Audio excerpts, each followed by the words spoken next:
Magandang gabi sa inyo mga kapatid. December 21, Sunday. Pagpapatuloy po natin ang Chapel of Worship Ministry online.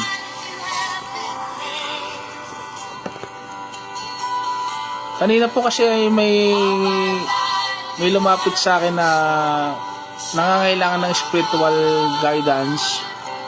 Kaya medyo na-postpone po yung ating gawain kanina. Pero ngayon po itutuloy po natin.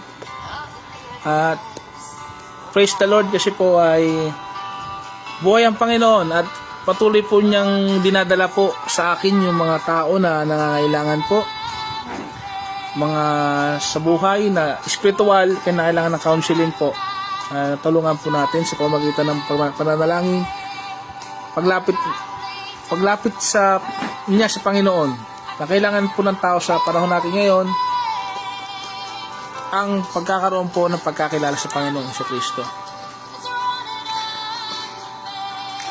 Ngayon po,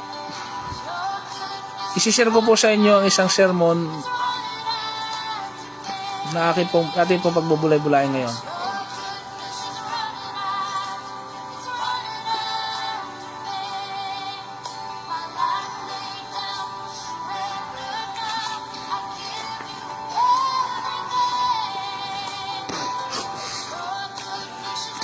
Welcome po sa Chapel of Worship Christian Faith Ministry. Ito po ang una nating online worship po. Kanina po umawit po tayo ng mga awitin sa Panginoon. Ngayon po ang pag-aaralan po natin ay ang labanan pang-isipan. Labanan ng pangkaisipan ng mga mananampalataya. Elaine, buksan mo tong ilaw ng ating bahay.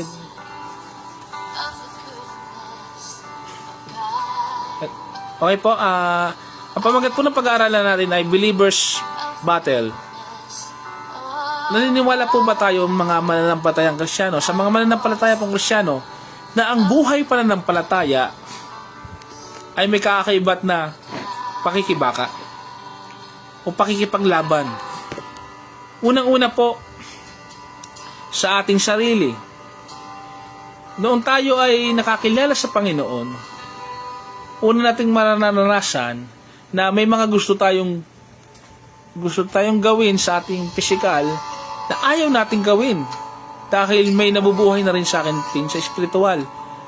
Magkalaban po kasi ang ating espiritual na kagustuhan sa mga bagay na gusto po ng espiritu. Yung gusto po ng ating pagkatao bilang likas na tao na nabubuhay ay iba po sa espiritual na pangangailangan. O halimbawa na lamang po sa pagkain. Natural po na gusto ng tao ang kumain. Subalit, may panahon po na ang pagninilay-nilay sa Panginoon o pagme-meditate sa Panginoon na hindi kinakailangan ng pagkain. O isang halimbawa lamang po yon. O halimbawa po sa mga illegal na bagay, masasamang bagay na hindi dapat mananatili sa atin bilang isang mananampalataya. Pero lumalaban po. Mapapansin na po natin yon na may mga tukso sa paligid o habang nasa mundo tayong ito, meron pong kumukontra sa atin o lumalaban sa mga pagnanais po ng ating espiritu. Ang espiritu po kasi, mga kaibigan, kapatid, hindi po ito mga bagay na nakikita ng mata o bagay na naranasan natin na pangkaraniwan, kundi ang espiritu pong galing sa Diyos, yung banal na espiritu, ang dapat po na mapapaghari sa atin. Kinakailangan po natin linisin ang ating buhay, ang ating pagkatao, nang sa gayon po siya ay manatili sa atin, natumahan po siya sa atin. Tayo po ngayon ay nasa panahon ng grasya ng Panginoon. Bilang nasa grasya ng Panginoon o sa kanyang habag, ang pinakamatindi pong labanan natin, hindi po yung mga bagay na gaya ng mabibigat na problema o mga suliranin ng bansang Pilipinas o kung anumang problema na iniisip ng tao sa kanyang pagbabayad ng renta o anumang problema sa pangsamantalang mundo, kundi ang labanan po ng mananampalataya ay ang kaisipan po natin. Kung paanong bababantayan natin ang isipan natin na huwag magagamit ng kaaway po natin, ni Satanas, upang malito tayo sa ating natanggap na kaligtasan na walang ibang nakuha natin ito sa Panginoong Hesukristo.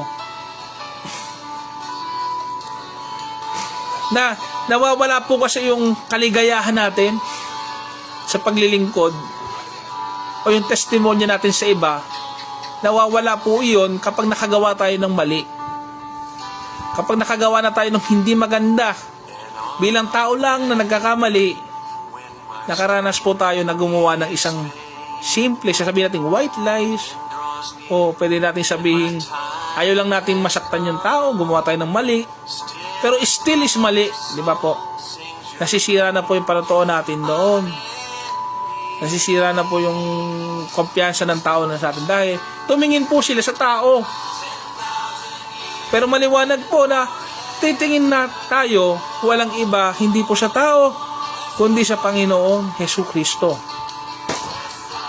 Hindi po yung pansamantalang reward, halimbawa pera, pagkain, kayamanan, luho, ang titingnan natin, kundi ang reward na walang hanggan. Ano po ba yon? Yung buhay na walang hanggan. Inaatake po tayo minsan ng pag-iisip natin, mga kabalisaan, mga pag-alala, mga minsan yung ating malalapit pang kamag-anak o mga katrabaho o yung gagamitin talaga yan minsan para mag-alala tayo. Ang paalaala sa atin ng Apostol Pablo na meron nga talagang espiritual na pakikipaglaban. Kailangan nating tapusin ang pakikipaglaban na yan hanggang matapos natin ang karera ng buhay na ito. Hanggang makamit natin ang pakikipaglaban kagaya ng sinabi ng Apostol Pablo sa mga taga-Roma, sa mga iglesia sa Roma. Sinabi niya, nakikipaglaban tayo sa espiritual na pakikipaglaban. Tapusin natin ang labanang iyan. Hindi lamang po ng mga bagay na gusto ng tao sa likas niya, kundi po ang mga doktrinang mali, mga doktrina, mga imahinasyon, halimbawa po sa mga paniniwala o halimbawa sa mga tradisyong mali. Yan po ang lumalaban sa mga kaisipan, sa kaisipan po ng tao, gumugulo po sa isang mananampalataya. Atin pong basahin yan sa 2 Korinto 3 hanggang 5 po. Basahin po natin.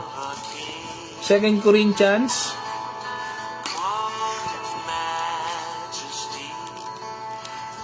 chapter 10 verse 3 to 5. Makinig po kayo.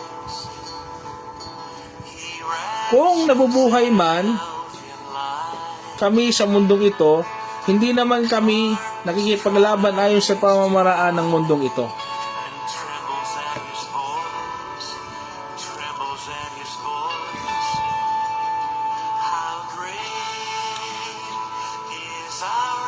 Ten, 3. Kung nabubuhay man kami sa mundong ito, hindi kami nakikipaglaban ayon sa pamamaraan ng mundong ito.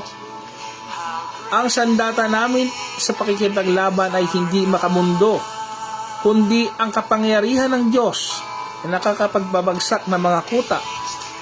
Sinisira namin ang mga maling pangangatuwiran. Verse 5.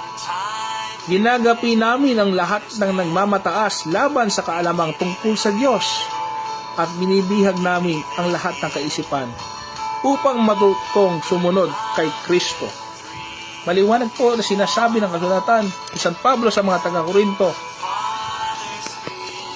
na may pakikipaglaban, sa kaisipan po. Hindi po tayo bilang Kristiyano nabubuhay na walang kalaban. Ang kalaban po natin, una, sarili po natin. Pangalawa, ang malalapit sa atin. Ang mismo po natin pagkatao ang lalaban sa diwang espiritu ng Diyos sa ating mga buhay. Ang tagumpay po natin ay sa pagbabago po ng pag-iisip natin. pipiliin po natin ang magbago ng kaisipan na walang pagdududa, na walang pagdadalawang isip sa katotohanan ng Diyos na buhay. At itong basahin ng Romans chapter 12 verse 2.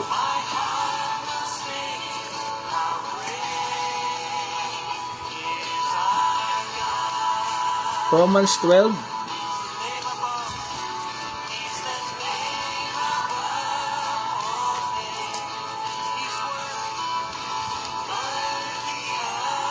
ang basahin po natin sa Magandang Balita Biblia 12 verse 2.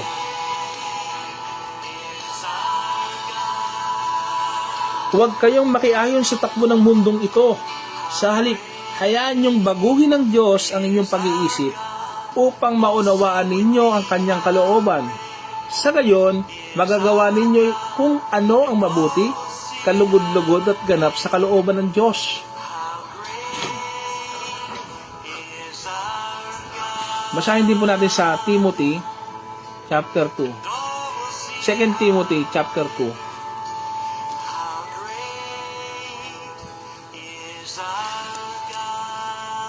2 verse 15.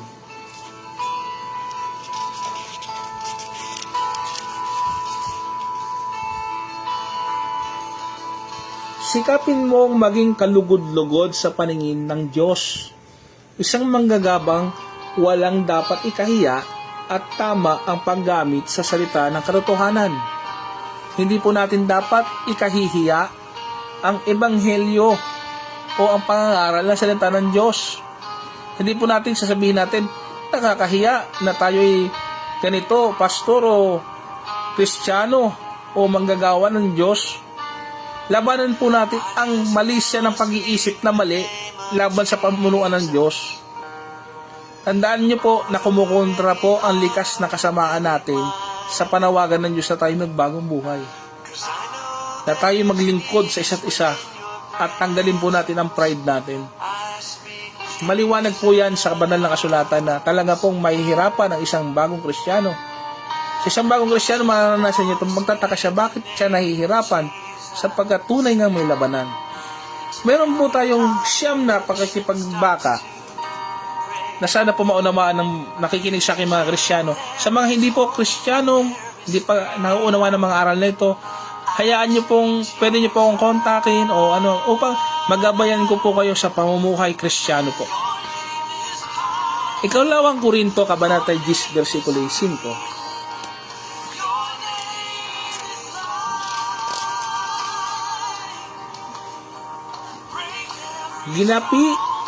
Ginagapi namin ang lahat ng pagmamataas laban sa kaalaman tungkol sa Diyos at ibinibihag namin ang lahat ng isipan upang matutong sumunod kay Kristo. Nakita niyo po ang pakikipaglaban, pakikipag-wrestling sa kaaway sa pamamagitan ng pagpapasunod, sa pamamagitan ng salita ng Panginoong Hesus. Ang Ebanghelyo po. Binibihag po namin lahat ng kaisipan, sabi nga po. Lahat ng kaisipan po ng tao must submit to Christ. Kailangan po lahat ng tao po ay magpapakumbaba, shall bow down to our Lord Jesus Christ. Dahil po siya ang totoong Panginoon po natin, totoong Diyos po natin. Ang mga korapto sa pag-iisip po natin, yung mga makalamang pag-iisip, laging mag-iisip ng masama sa kapwa, ay laging lumalaban po sa katwiran ng katotohanan sa Diyos po natin.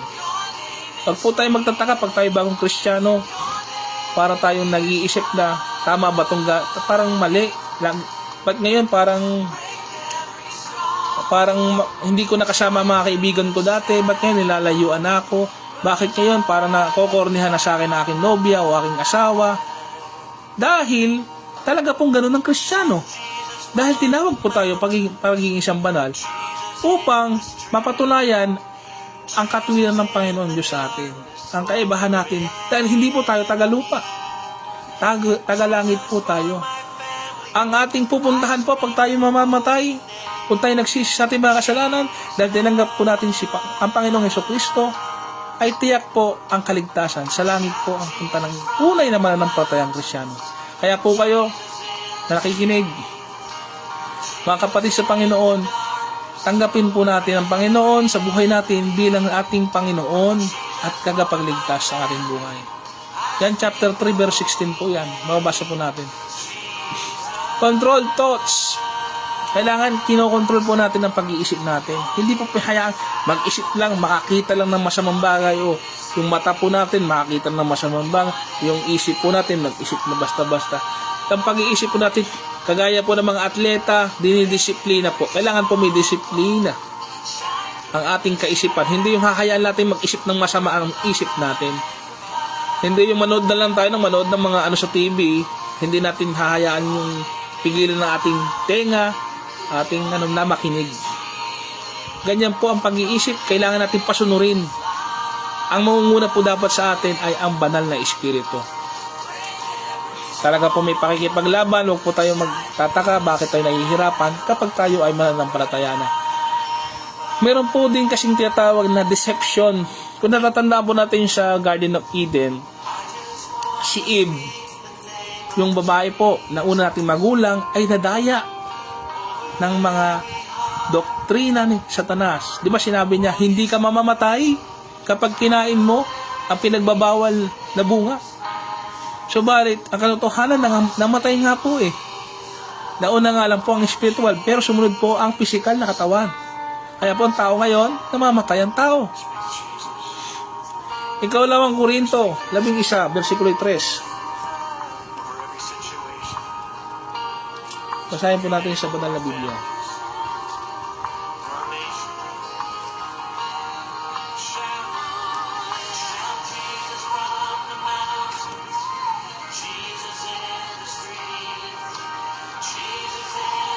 Kalawang Korinto, kabanata 11.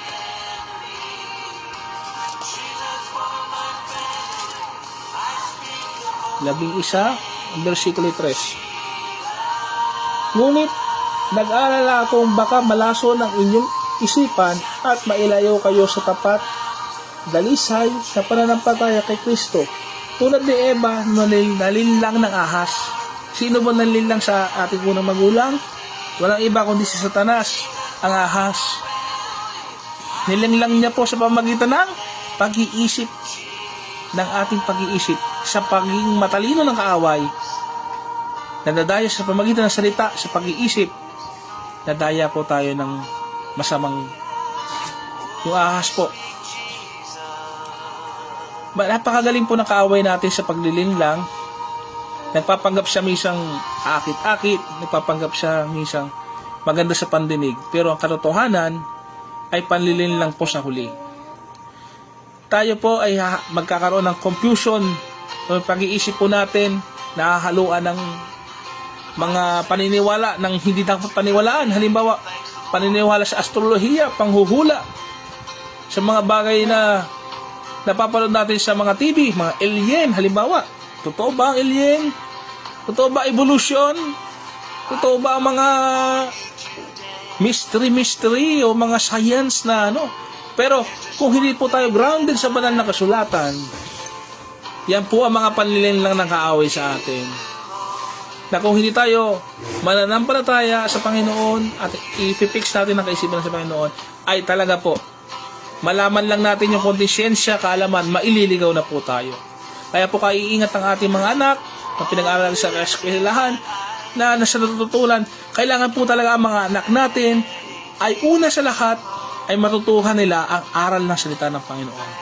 Makilala nila ang Panginoong Jesus. Bago natin sabihin, papag-aralin natin sa mga mahahaling school o anumang eskwelahan yan, unahin po natin turuan ng tungkol sa Panginoong Jesus. Makilala nila ang Panginoong Jesus at ang pananampalataya sa Kanya. Makakarinig din tayo ng mga sabihin natin mga pagtatama ng pag-iisip. Kung nabasa natin ang kasulatan, maikukumpara natin ang maling paniniwala yan. Yan ay hiwalay sa kalooban ng Diyos. Malalaman po natin na maling mga pananaw, maling pag-iisip kung ating nabasa po ang banal na kasulatan. Ang Biblia po, sa gabay po ng ating banal na espiritu. Mga maling paniniwala po, halimbawa po ang ating mga anak, o ating sarili o ibang tao, may mangaral sa kanilang mga, sabihin natin kulto, o sabihin natin bine-brainwash na yung mga tao dahil sa paniniwala. Kung tayo po ay may banal na espiritu at may sapat na kaalaman sa Biblia, may iwasan po natin basta tayo maniniwala, sapagkat tayo may kaalaman sa salita ng Diyos. Hindi tayo manadala ng kanilang mga maling pananaw o sa mga maling samahan na may maling pananampalataya. Tayo po ay nagsusuri. Tayo po ay hindi malidistock na mga imahinasyon. Halimbawa po mga telepantasya o kung anumang mga hiwaga na pawang mga gawa-gawa ng tao. Malalaman natin ang totoo sa mali. O halimbawa, for example, yung sa multo, kababalaghan, o yung mga gawa, malalaman natin na gawa pala ng kaaway pala yun, mababasa sa Biblia na ang panlilin lang ng anghel ng kaliwanagan, nagpapanggap siyang ganitong itsura. At kung ang tao ay hindi nakabasa ng Biblia, nakaalaman ng salita ng Diyos, ng Espiritu Santo, malilin lang po talaga siya. Sapagkat ang gawain ng kaaway po ay amanlin lang. Gagayahin niya lang po yung imahe na gusto nating makita, nang sa gayon tayo ay mapaniwala sa mali paniniwala. Halimbawa po sa mga horror, halimbawa po sa mga gumagalaw-galaw na hindi natin na alam ba't gumagalaw yon. Kaya nga po, mas napapatunayan natin totoong may Diyos, sapagkat totoo rin ang kaaway ng Diyos. Walang iba yung manlilin lang ang kaaway po natin. Basahin nga po natin sa Romans chapter 8 verse 5. Romans 8 verse 5.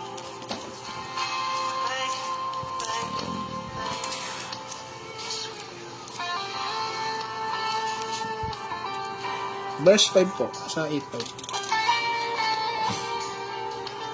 Ang mga namumuhay ayon sa hilig ng laman ay walang pinapahalagahan kundi ang mga bagay na ukol sa laman. Ngunit ang mga namumuhay ayon sa Espiritu ay nagpapahalaga sa mga bagay na espiritual. Maliwanag po na ang mga espiritual o yung sa Panginoon ay nagbababad o ang oras nila ay sa Panginoon na kalaga. Halimbawa po itong gawain itong ministry. Hindi ko alam tangan yung oras ngayon, kung ginagabi na, o ano pa mang oras to ngayon, kung gabi na po, o ano. Sapagkat ang puso ko po, ang Diyos ay walang hanggan. Ang Espiritu ng Diyos ay walang hanggan. At gusto ko po, na ang Panginoon ay makaabot ito, ang mensahe ng Panginoon, kahit sino, saan pang lugar, kahit sino pang tao makakarinig po. Malay ko po ba kung may taong magpapakamatay na ngayon? O sa mga oras na to, may ang tao, yung problema niya, hanggang ulo na yung problema niya, malulunod na siya. Kung mapakinggan niya po yung aral ng Diyos sa oras na ito, sa oras na hindi, sa gabing ito, ay sakali po, maabot siya ng Panginoon. At narinito po ang lingkod ng Panginoon, ako po yung instrumento ng Panginoon, upang gabayan ng tao. Sa pamamagitan ng banal na Espiritu ni Jesucristo, sa pamamagitan ng pagbabasa po ng Biblia, pananalangin po, atin pong maiaakay ang tao sa daan ng katuwiran po. Tandaan natin, ang laman, sinabi po ng Romans 8 verse 5, ang pag-iisip ng nakapokus sa physical o laman, ay pawang mga ang desire niya pangsamantala sa mundong ito. Halimbawa, paano ba ako maging pogi? Parang ganon. Paano ba ako yumaman? Paano ba ako maging sikat? Paano ba ako kumita ng pera? Yun po ang iniisip ng, paano ko may pakinabang ako? Yun po ang iniisip ng isang taong makalaman. Paano ko masisiyahan? Paano ko magiging, yung desire po ng laman, yung kagustuhan ng laman, na maging maginhawa. Yun po ang pag-iisip ng makalaman. Yung mga makamundong pantasya, halimbawa po, prioridad sa buhay na kumita ng limpak-limpak na salapi. Prioridad sa buhay na maging sikat. Ayan po yung mga pantasya natin. Maraming magkakagusto sa atin para maging katulad tayo mga milyonaryo. Iniisip natin po yung mga bagay na makakapagbigay sa atin. Yung mga pantasya imposibleng mangyari, iniisip natin magkatotoo sa atin. Yung po yung nakakagulo sa kaisipan po yan. dapat po tayo nakatuon ng ating kaisipan sa mga bagay na darating, yung buhay na darating. Ano po ba ibig sabihin? Naniniwala naman po tayo na walang tumatagal na 100 taon pataas sa panahon natin ngayon. Tayo po ba habang tayo nabubuhay, iisipin pa ba natin yung mag-worry tayo para makamtan natin, magpayaman tayo na magpayaman? Walang masama kung yumaman, pero kung ang pagyaman mo naman na maglalayo sa'yo sa Diyos, ay tinitiya ko po, hindi po yan yung bigay ng Diyos para sa atin. Yan po ay hindi sa Diyos kung inilalayo ka yan sa Diyos. Ano po ba yung mga bagay na makakatulong sa kaisipan ng tao? Kailangan nating labanan ito sa pamamagitan ng pag-iwas natin sa mga demonic activity na yan. Halimbawa po, kung ikay mahilig sa entertainment, mahilig sa mga palabas sa TV, o nga napapanood po natin sa TV, halimbawa ay mga birong wala sa ayos, mga panlalait sa tao, at talaga namang kung makapagmura sa tao talaga entertainment sa kanila yon, ay later on, ikaw dating mabait na tao ka, taga-probinsya ka, mabait na tao ka, o isa kang inosenteng nila lang, ma-adapt mo po yung espiritong iyon na iyong mapapanood. Later on, magiging ganun ka na rin. Kung ikaw may mga kaibigan, tropa, na hindi ka naman dating chismosa, lagay mo kasama sila, makukuha mo yung ugaling chismosa. Makukuha mo yung ugaling mapanirang puri sa kapwa-tao. Kaya nga po, iniingatan po natin, nilalabanan po natin sa pamamagitan ng disiplina. Huwag po nating ituon ang isip natin sa chismis, sa bagay na napapanood natin. Masisiyahan ang laman po natin. Halimbawa, yung pag-iinom. Wala man po siya sabing pero talagang walang mabubuting madudulot. Nauubos lang bayaran natin. Hindi pa tayo nakatulong sa kung may pinatulong na lang natin ng bagay na yan sa mga nangangailangan at sa talaga nangangailangan, di ba po? Kasi ipambisyo natin. Yung ating kasi pag-iisip, minsan, pag paulit-ulit natin ginagawa yung kasinungalingan, halimbawa, ginagawa natin kasinungalingan, pag paulit-ulit ng ginagawa na natin yung mali talaga, feeling natin tama na yon later on. Dahil nasanay tayong mali. Sinanay natin ang utak natin sa pag-iisip ng kasinungalingan. Later on, isipin, tama naman yung kasinungalingan Tama naman magkunwari na ganito pretending at masasanay po tayo sa maling kaisipan. Which is mali po. Later on, mapapahamak po tayo doon. Ang pinakasandata po natin, lagi dapat nating mapapakinggan ang mensahe ng salita ng Diyos. Ang mga musika ng Panginoon. Yan po ang magpapatibay sa atin. Kapag tayo naluluha, kagaya ng kanina po, may tao po ako nakausap. Naluluha siya. Dahil ang Diyos ay sumagot sa kanyang mga panalangin. Dahil nakarinig siya ng salita ng Diyos. Matitiyak ko po na ang taong iyon nasa kanya pa. Gumagalaw po ang banal na espiritu sa kanya. Hinihipo siya. Hindi po dahil sa akin, kundi ang banal na espiritu ay kumikilos. Ang mga mensahero po ng Panginoon, kagaya ko po, na nagpapagamit sa Panginoon, hindi po kami ang may kapangyarihan sa tao, kami po ay instrumento lamang po.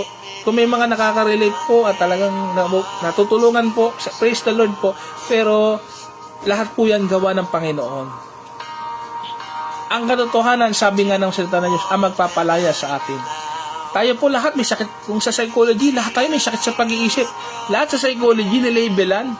Ang lahat ng tao may sakit sa pag-iisip. Halimbawa, anong tawag dun sa mahilig? Di ba? Ang tawag may maniac kung tawagin. Anong tawag sa sa taong basta may tawag sila sa mga taong ganito pag-isip. Retarded o kung abnormal. Tawag na psychology. Pero alam naman natin na noong araw wala man ng psychology, pero ang Diyos yung sasabi na may mental illness ang tao dahil may sinira yung pag-iisip natin. Ano yung pag-iisip natin? Sa unang panahon, naniniwala ang tao nung araw, tinanggal natin yung kaisipang may demonyo talaga po. May mga masamang espiritu na gumagamit sa tao, nilalansing tayo. O halimbawa, bigyan ko ng example sa isang mga yung mga pag ang tao nakainom ng alak, halimbawa na lang po. Sorry po, hindi ko po inaano ang nakainom ng alak, pero ito po ang salita ng Diyos. Wala po akong pinipiling dahil po salita ng Panginoon ito. Kapag ang tao nakainom ng alak, nagbabago po ang takbo ng pag-iisip niya. Hindi po tayo nagtataka, nagbabago ang takbo ng pag-iisip ng tao. At nakakalimutan niya, ginawa niya ang bagay yun. Pero ginawa niya po. Ibig sabihin, nagsisinungaling na rin siya. Na alam niya hindi totoo, pero ginawa niya naman. Dahil nga po, hinayaan niya yung kanyang bakuran ng pag-iisip, yung kanyang pinakabakuran sa isip niya, na hindi niya hinarang na gawin niya isang bagay. Dahil yun, nagsimula muna yun sa pagdidesisyon mong, masarap ba ang alak? Tikman ko kaya? Diba po? Una, nag-curious ka lang sa bisyo. Una, nagkaroon ka lang ng ng pagtataka. Ano kaya And later, sabi nga ng kanta, patikim-tikim lang. Nang nagustuhan na rin, diba? Sabi ng kanta, diba? Yan, nagsisimula po yan sa udyok ng kaibigan. Try mo. Ayan po.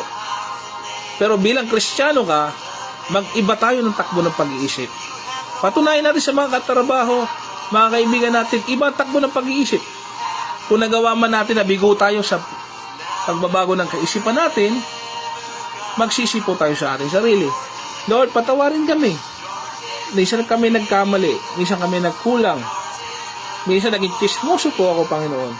Minsan ako po ay naging papanirang puri sa kapwa, Panginoon. Panginoon, nag-inom po ako ng alak, Panginoon. Patawarin niyo po ako. Pero siguraduhin po natin, kausap po natin ay Diyos. Tayo sabihin na magpakumbaba tayo. Panginoon, di ko po kaya. Kayo po ang magbabago ng aking buhay. Aminin natin sa sarili natin. Tayo-tao lang, hindi natin kayang baguhin ang sarili natin. Kung likas ka lasinggero, likas ka babayad, likas ka talaga masama, hindi mo kayang baguhin ang sarili. Pero, kung maghihimala ang Diyos, kung ikaw man iba naman ang preference mo sa sexual life, kung LGBTQ, kung iba man ang yung paniniwala sa orientasyon ng kasarian mo, hayaan yung ang banal na espiritu ang kikilos. Kung sino mo makikinig dito na nasa ganung kalagayan, mahal kayo ng Diyos. Mahal tayo ng Diyos. Ano man ang pagkatao natin, babae man tayo, lalaki, bata man tayo, matanda, mahal tayo ng Diyos. Ito po ang katotohanan. Marabasa natin sa Efeso, kabanata 6, versikulo 17. Efeso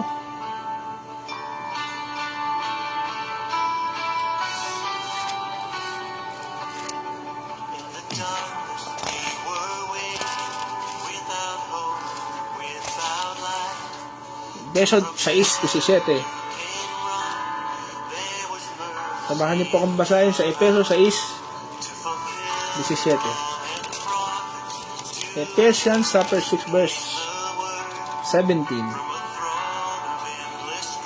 Isuot ninyo ang helmet ng kaligtasan at gamitin ang tabak ng Espiritu na walang iba kundi ang salita ng Diyos. Maliwanag po, ang helmet po ng kaligtasan, kung baga tayo nagmamotor, di ba may helmet po tayo? Nung unang panahon po, ang mga kabalyero, ang mga sundalo nung unang panahon, pandirigma nung araw, nagsusuot sila ng helmet upang hindi sila mapalaso sa ulo. Para hindi sila matabak sa ulo, mataga sa ulo. Para hindi sila mapatay. At alam nyo bang, mapapatay tayo ng demonyo sa spiritual kung tayo hindi magsusuot ng helmet. Kaya sabi ng Biblia, ang helmet pong yan ay ang helmet ng kaligtasan. Kailangan alam mo sa sarili mo, tinanggap mo na ang Panginoong Jesus sa buhay ko. Tinanggap mo na siya. Wala nang makapaglalayo sa iyo sa Kanya. Kapag ikaw ay confidence na nasa iyo ang helmet na yan, at ang Word of God, ito po, ang salita ng Panginoon, ang magiging espada po natin. Halimbawa, ang masama po ay ang demonyo po ay magsasabi sa atin, gawin mo to, gumanti ka at gawin mo masama. Sasabihin mo, nasusulat sa salita ng Panginoon, nasusulat sa salita ng Panginoon, i-remind mo sarili mo at ang kaaway na dapat ang sundin mo ang Panginoon.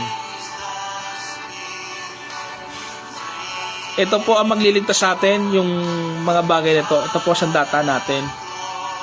Kung tayo'y walang alam sa salita ng Panginoon, kung tayo ignorante dito, kung hindi ka marunong sa espada o sa baril sa makabagong panahon, paano mo ipagtatanggol lang yung sarili? Kapag ikay walang kasanayan, paano ka magkikipaglaban? Ganun din po ang pag-aaral ng salita ng Panginoon. Dapat alam po natin pag-aralan ito at ipanlaban sa lahat ng uri ng kasamaan, kasinungalingan. Kailangan nagsasalita tayo, may backup po ng Bible. Hindi po sariling pangunawa sa kukutin natin, kundi kung ano po ang katotohanan ng banal na Biblia. Lagi po natin sasabihin, nasusulat po sa salita ng Diyos. Nasusulat po sa salita ng Diyos. Yun po sasabihin natin. Kinakailangan po nating disiplinahin ang sarili natin, oras-oras, maya-maya, araw-araw. Habang tayo'y humihinga, i-remind po natin sarili natin. Romans chapter 12, verse 2.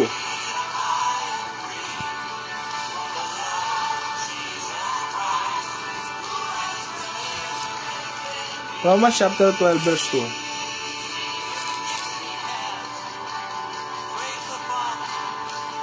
Huwag kayong makiayon sa takbo ng mundong ito, sa halip hayaan ninyong baguhin ng Diyos ang inyong pag-iisip, upang maunawaan ninyo ang kanyang kalooban. Sa gayon, magagawa ninyo kung ano ang mabuti, kalugod-lugod at ganap na kalooban ng Diyos.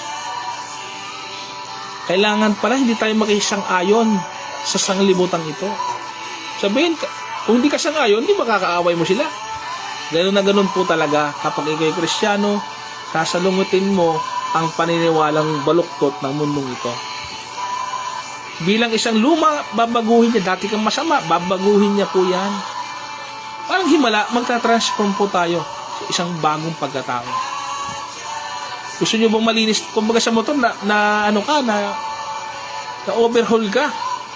Kailangan, sa computer naman, napuno ang memory. Kailangan baguhin natin ang memory natin ng magagandang alaala ng Panginoon. Hayaan natin ang Diyos ang kumilos sa ating buhay. Babaguhin niya tayo. Araw-araw po ang pagbabago. Hindi po to yung ngayon lang po. Hindi occasionally lang dahil Sunday dahil na feeling ko, naramdaman ko. Hindi po ganoon. Dapat po araw-araw po ang pagbabago. Kakausapin po natin ng Diyos para tayo baguhin. May panganib po sa mga taong pabago-bagong isip. Kung ngayon nasa Diyos ka, bukas naman hindi na. Basahin natin yung James. Yung sasabihin mo, ako sa Diyos, sa Panginoon ako, pero mamaya iba na ang isip natin. Delikado po yon. Paano magiging pabago-bago ka? Kung hindi ka na, bukas hindi ka na magbasa ng Biblia. Bukas hindi ka na manalangin. Para may iwasan po natin yon, kailangan po, hindi po pabago-bago ang pag-iisip ng tao. Basahin po natin sa James.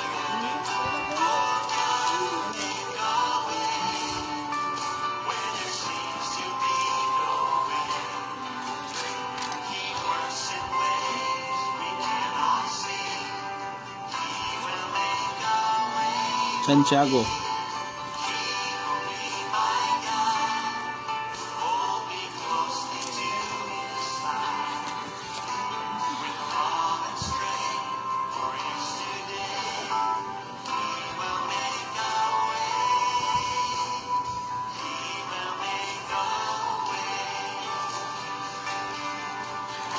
Okay po.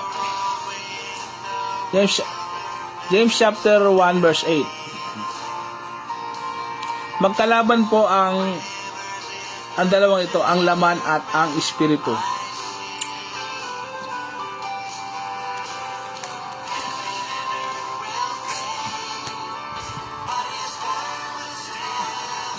Kailangan natin magdesisyon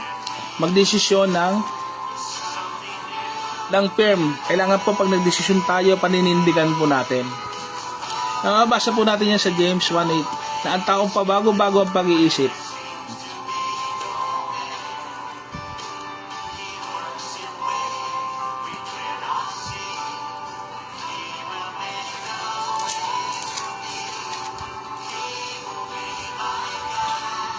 Kaya po dapat tayo lumakad po tayo ng may paninindigan sa katotohanan. Kailangan po ay madisiplina natin, kailangan tayo sumunod sa Panginoon. Philippians chapter 4 verse 8.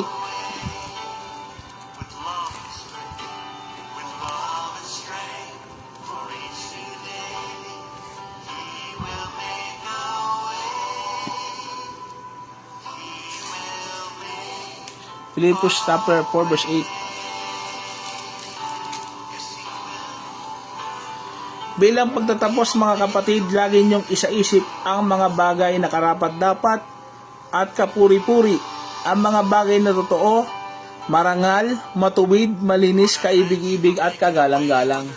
And remind po tayo ng verse na kailangan po sa panghuling tagubilin niya, kailangan ang pag-iisip natin una, purong maka-Diyos, purong dapat iniingatan natin, sinasala natin. Di ba tayo pag kumakain, kailangan malinis, kailangan malinis ang tubig, malinis ang pagkain. Ngayon din po yung kaisipan po natin, sinasala po natin yung pumapasok dyan.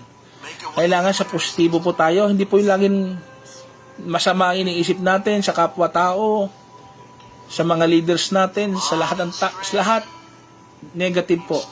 Yan po yung makakapagsira sa atin.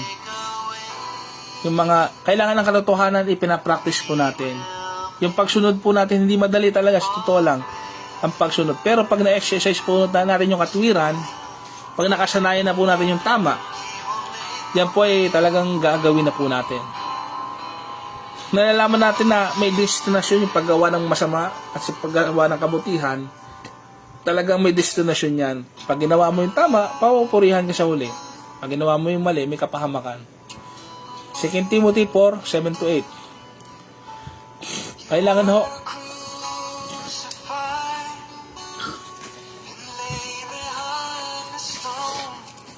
Basahin natin sa 2 Timothy.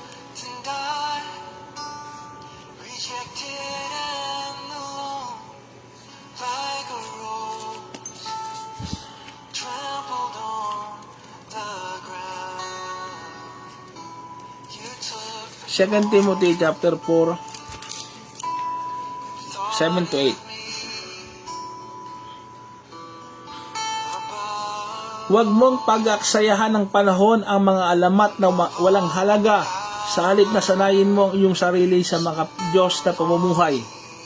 Sinasanay po pala ang pamumuhay Kristiyano. Sa pagsasanay ng katawan ay mayroon ding pakinabang, ngunit ang mga Diyos na pamumuhay ay mapapakinabangan sa lahat ng paraan, sapagkat ito'y may pangako, hindi lamang para sa buhay na ito ngayon, kundi sa buhay na darating. Ayun pala po ang pangako sa atin, na kapag nagsanay tayo sa spiritual na bagay, kapag po tayo nagsanay sa kabanalan, ay magkakamit tayo ng reward po sa langit. At ito po, sa pagtatapos po, ang buhay Kristiyano po ay hindi nadadaan sa emosyon. O yung nararamdaman mo ngayon okay ka, ngayon feeling mo okay ka. Kahit ano pong karanasan natin, mabigo tayo sa buhay, makaranas tayo ng tagumpay, kailangan manatili po tayo sa pagkakaroon ng focus sa Panginoong Hesukristo.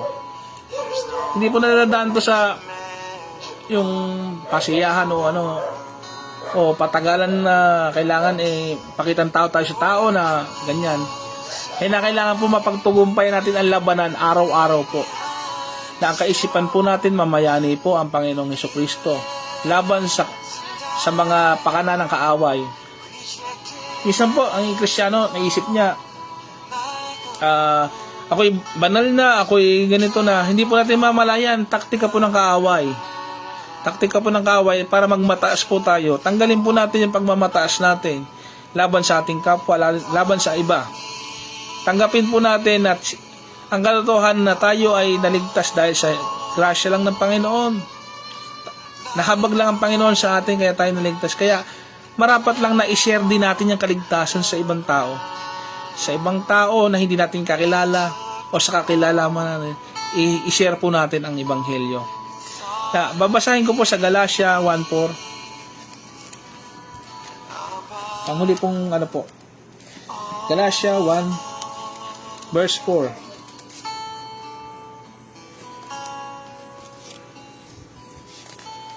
Ito po nasasaan. Inialay ni Jesucristo ang kanyang sarili para sa ating kasalanan ayon sa kalooban ng ating Diyos Ama upang mahangaw tayo sa kasamaang naghahari ngayon sa sanglibutan ito. Ayan po. Naghahari po sa ngayon sa buong mundo ang kasamaan. Naghahari po sa ating ngayon ang masamang pag-iisip na lumalaban po ngayon sa paniniwala natin bilang Kristiyano. Iba po yung mga paniniwala sa ibang pananampalataya, pero unang kalaban natin sarili natin, yung masasamang espiritu na yan, pero kung sa tulong ng Panginoon, papapaglabanan po natin to. Nananawagan ng Panginoon sa ating buhay, nananawagan siya na ingatan natin mga Kristiyano, ingatan natin ang takbo ng pag-iisip natin. Una, ingatan ang pag-iisip natin. Pangalawa, mag-aral po tayo ng salita ng Diyos. Hindi lang basta pag-aralan, maging matalino po tayo sa katotohanan ng salita ng Diyos. Sabi nga na 2 Timothy, rightly dividing the word of truth. Alamin po natin yung pinagagawa. Kagaya nitong ginagawa ko po ngayon, kalooban po ng Diyos na mangaral ang mga Kristiyano. Na i-share po ang kaligtasan sa iba. Kaya sino mang maaabot ng programang ito na worship po sa online ng Chapel of Worship, malaking tulong po ito na maabot po sila. Evangelism na rin po itong ginagawa ko. Kailangan, pangatlo, lahat ng kasinungalingan ay kailangang baguhin. Pang-apat, mayroon po tayong katotohanan na may labanan. Labanan versus sa ating sarili, versus sa mga kasinungalingan, versus sa kaaway ng Diyos. Kaya po, maging mapagmatsyag po tayo, bantayan ng pag-iisip, mag-aral, talikuran ang masamang ginawa po natin, at sasaatin po yung kaisipan ni Kristo. Pag nagawa po natin yon, yung kaisipan ni Kristo, ang banal na Espiritu, mananahan po sa atin. Yun yung pinapangako po na sa tayo. Kailangan ang pag-iisip natin kagaya kay Kristo, kailangan ang pag-iisip natin, yung paniniwala natin ay sa Panginoong Jesucristo. Kailangan ang doktrina natin nasa tama. Ano po ba ang tamang doktrina? Yung sa salita ng Panginoon. Kailangan nasa katotohanan po tayo, hindi po tayo sa kasinungalingan. Kailangan hindi po pabago-bago ang pag-iisip ng isang Kristiyano. Kailangan tumatag ang Kristiyano. Kailangan po paghirapan. Paghirapan natin, sa paghihirapan po natin na yung pag-iisip po natin ay babantayan po natin lagi. Ang pamumuhay Kristiyano po sa mga tuwid ay isang pakikibakang kagaya ng isang sundalo, military. Di ba po sa military, sa isang salita lang mapapasunod mo. Pag sinabi mong harap sa kaliwa, harap sa kanan, at yung sandata itaas o ibaba, ay ginagawa po. Ganun po ang Biblia, ito po ang ating sandata, ang banal na Biblia. Ganun din po ang pag-iisip natin. Ganun po yan. Ihanda po natin yung sinasabi po ng banal na kasulatan. Tayo po mga Kristiyano ay isang sundalo rin, na kung saan tayo magmamarcha. Kailangan ang mangunguna sa atin hindi bulag. Ang isang pastor dapat iginagayad niya po sa tamang landas, inaakay niya po ang kaluluwa ng tao, dapat po hindi papunta ang impyerno, kundi papunta ang kalangitan, papunta sa Panginoong Hesus. Iwasan po natin ang maling doktrina, kabaluktutan, kasinungalingan, at masamang pag-iisip.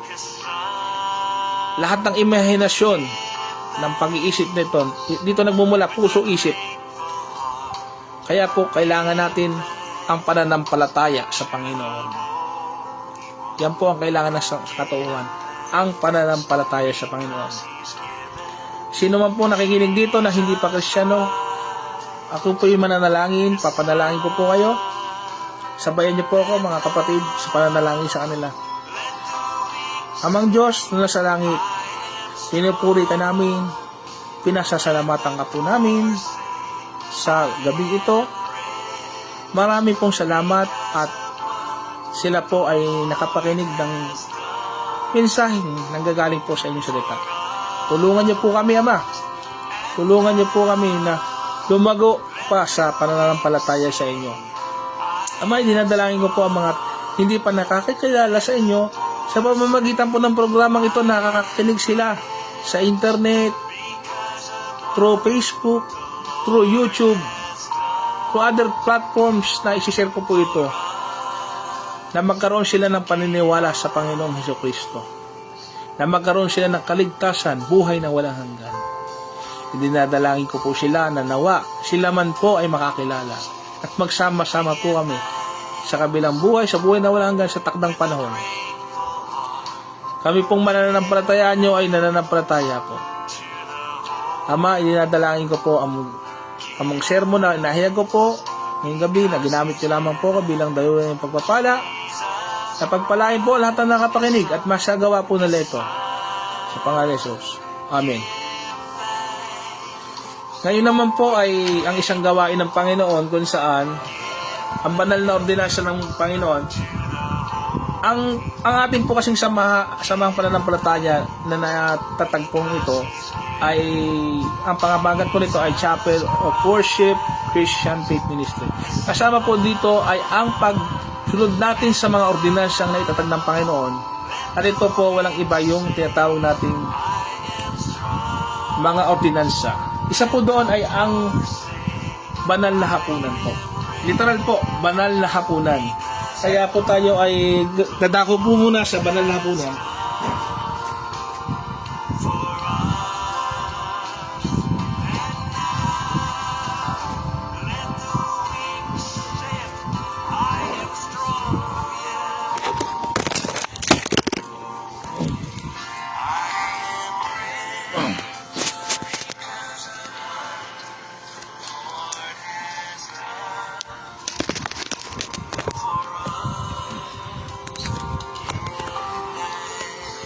Dali po. At ating isi-set up lang po ang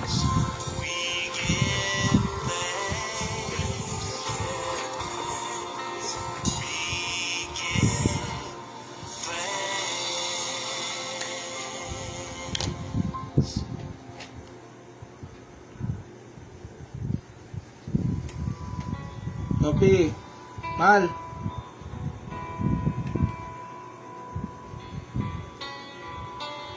Mal. Mal. Ito ka.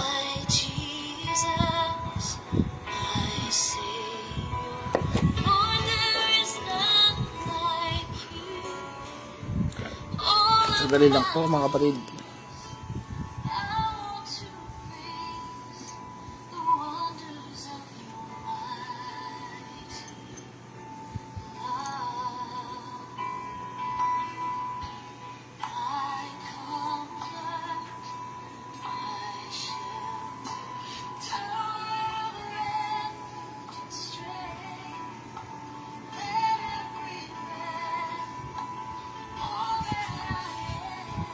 Madala dito.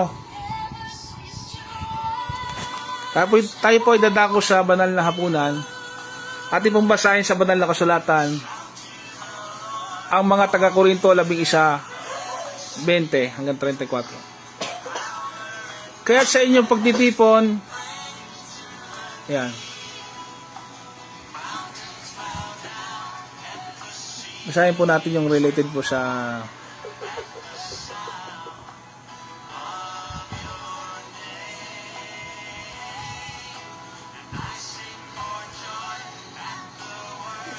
Andali po. Ano yung May? Naglaro ko sa simpikan niya. Hindi, banal lang. Ay, saka. Andali.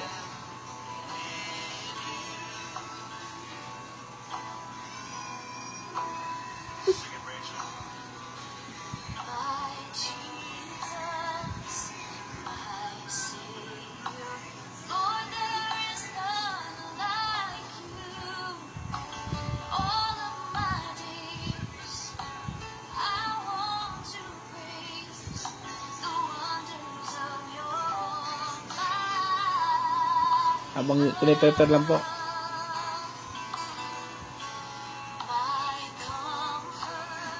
Anong try?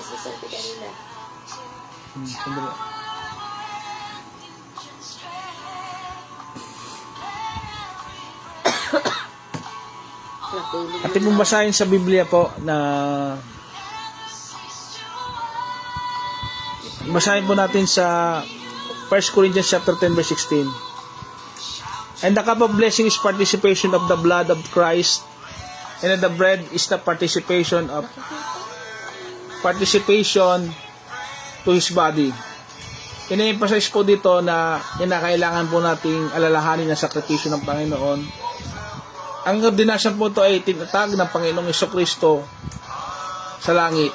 Bago siya umakyat sa langit, itinatag niya po ito upang ating alalahanin, upang sa muling pagbabalik niya, maalaala po natin yung kanyang sakripisyo para sa atin. Tandaan po natin, ginagawa po natin ito habang hindi siya bumabalik.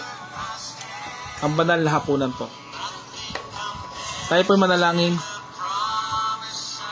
Dakilang Diyos, marami po salamat. Pagpalain niyo po ang simbolo ng inyong dugo at ang tinapay na walang libadura upang alalahanin namin ang inyong kamatayan at ang ginawa niyong sakripisyo, ang muli niyong pagkabuhay.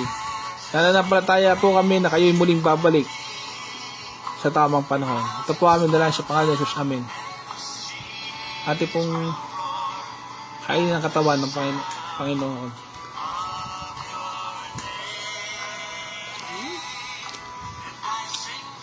Ate pong inumin ang simbolo ng kanyang dugo, ang ubas.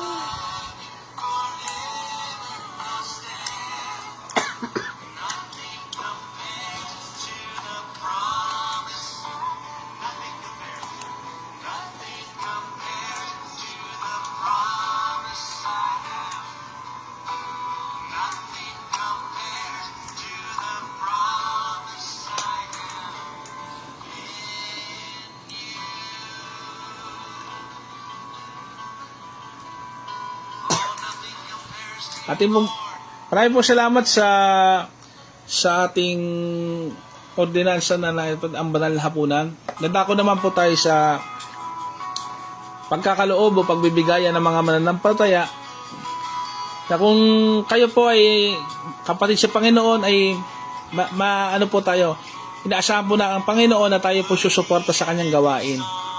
At sa mga nangangailangan po, ay ito po ay magagamit sa pagsuporta sa kanila. Basahin po natin ang 2 Korinto, Kabanata 9, versikulo 7. Each one of you should give what have decided in your heart to give, not reluctant or under compulsion, for God's love cheerful giver. Sinabi po sa mga taga-Korinto ni San Pablo na magbigay po tayo sangayon sa ipinasya ng ating kalooban. Hindi po nabibigatan o pasya lang ng pag-iisip natin, kundi yung po yung gusto natin. At mababasa din po natin sa Lucas, Kabanata 6, versikulo 38. Give and it will be given to you, a good measure pressed down, shaken together, running over, will be poured into your lap. Ibig sabihin po, kung ano pong binigay natin, yun po rin ang aasahan po natin na babalik po sa atin. Ibig sabihin po, yung mga pangangailangan po natin, matutugunan ng Panginoon yan, pangangailangan po ng bawat isa sa atin, kung tayo po ay magtutulungan. Kaya nga po, sa pagkakaloob po natin sa samahang pananampalataya, hindi po dapat ito masasayang, kundi ito po ay makakatulong po sa gawain ng Diyos. At upang mapapatuloy po natin sa lupa ang gawain ito ng paglilingkuran. At kung sino man po ang magbibigay, magkakaloob, ano ko na lang po dyan sa comment box kung ano po, kung yung number po na kung saan pwede kayo mag-donate po dyan. Pero ito po ay walang sapilitan po, ito po ay kusang loob po. Sinasabi sa tayo, be a cheerful giver. Okay po. At dadako naman po tayo sa pagtatapos o tinatang na closing po natin sa gabi ito ng Sunday po. Tayo po'y manalangin sa pagtatapos ng gawain. Dakilang Diyos na malika, kami po'y nagkakatipon sa po ng aking pamilyang narito. Kasama ko po sila. Gayon din po ang mga kapatiran sa ibang dako na kapatiran po namin sa iglesia. Gayon din po sa mga naaabot, mga hindi pa kapanalig na nakikinig. Dinadalangin ko po na na-bless po sila sa gawain ito. Marami pong salamat sa ministeryo ng Panginoon na pinagkaloob niyo po sa amin. At nawa po, Panginoon, ay hindi po masayang ang oras po namin na ginawa po ang inyong kalooban. Kundi kami po ay magpatuloy po sa buhay nito hanggang sa kabilang buhay po.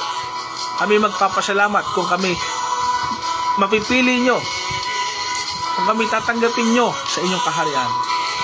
Marami po salamat sa kaligtasan, sa bunga ng kaligtasan, ang pag-ibig sa kapwa, ang pag-iisip na matuwid, ang pag-iisip na maayos po. Bagong buhay, bagong nilalang. Kaya pinangako nyo sa susunod at mananampalataya. Tunay nga pong himala kung ang taong makasalanan ay maging isang taong nagbago ang buhay. Tulungan niyo po kami, hindi po namin kaya sa aming sarili, kundi sa pamamagitan nyo, kapangyarihan nyo, magbabago po ang mga tao. Magbabago po at maliligtas po kami sa pamamagitan ng pagsunod sa Panginoong Hesukristo. Ito po ang aming panalangin sa tanging pangalan ng Panginoong Hesukristo. Amen at amen. Maraming salamat. Purihin po ang Panginoon natin.